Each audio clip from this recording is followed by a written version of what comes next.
Now your love life could have all three: you, your partner, and the government, of course, with a little help from the good friend technology.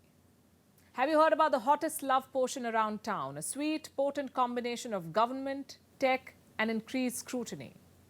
Doesn't sound dystopian at all. It's freaky, but the government wants to help you find love. It also wants to help you check out the Heartbreak Hotel. Is it being meddlesome, or is it just trying to help? Jokes aside, this might actually help the lovelorn and jilted. It could also aid the socio-economic scenario in some countries. What are we talking about? We'll start with China. Dating fatigue is everywhere, but the Chinese need not worry. Their super government is here to help, or so they think. The Chinese city of Guixi has launched an app. It's a government-sponsored matchmaking platform. It's called Palm Guixi. It also organizes blind dates. The city has about 640,000 people. This app uses data on its single residents. And this is not the only initiative by China's local governments. They're also organizing in-person mingling events. So at the risk of behaving like an over-invested neighbor, why is the government inserting itself into people's love lives?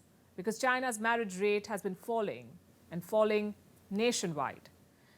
And it has declined steadily over the past decade. In 2011, China saw 9.7 million registered marriages. By 2021, that number had plummeted to 7.6 million. It was an all-time low. There were 5.4 marriages per 1,000 people. So the government stepped in.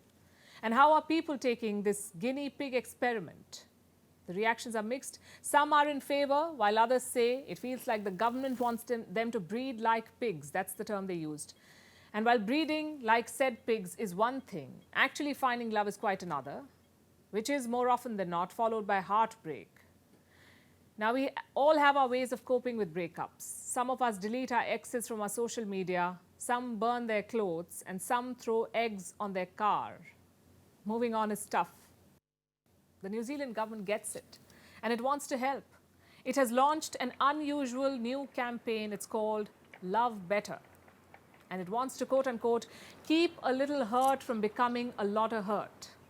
It aims to help young people recover from breakups by sharing videos, articles, and podcasts of youngsters talking about how they are coping with heartbreak. In simpler terms, the government wants the strength of the community to help youngsters surf through their breakups. It's a $4 million project. What inspired it? About 80% of the young Kiwis have been in a relationship. 87% of them experienced harm after the breakup. 1 out of 6 faced physical harm, and New Zealand has very high rates of family and sexual violence. So the government wants to turn this around with peer support service. They want to showcase healthy ways of coping with hurt feelings, because the only way out of it is through it.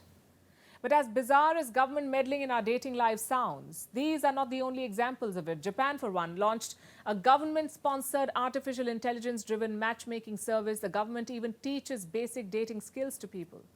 It provides photographers for flattering pictures. Japan also has a DNA matching course. It helps singles find their perfect genetic match, and this has been going on for a while. The country is battling a staggering fertility rate. What about India? Not a very different story. Last year, the government launched a scheme. This was to boost the dwindling Parsi population in India. It encouraged online dating and marriage counseling. It seems countries across the world are doing it. They want to boost marriage and fertility rates. Matters of the heart have become trickier the world over. But do governments have a role in them? Can they convince people to get married or have babies? Experts say they can, but not with dating and heartbreak apps, with steps like cash incentives, making childcare affordable, improving women's rights in the workplace, more parental leave.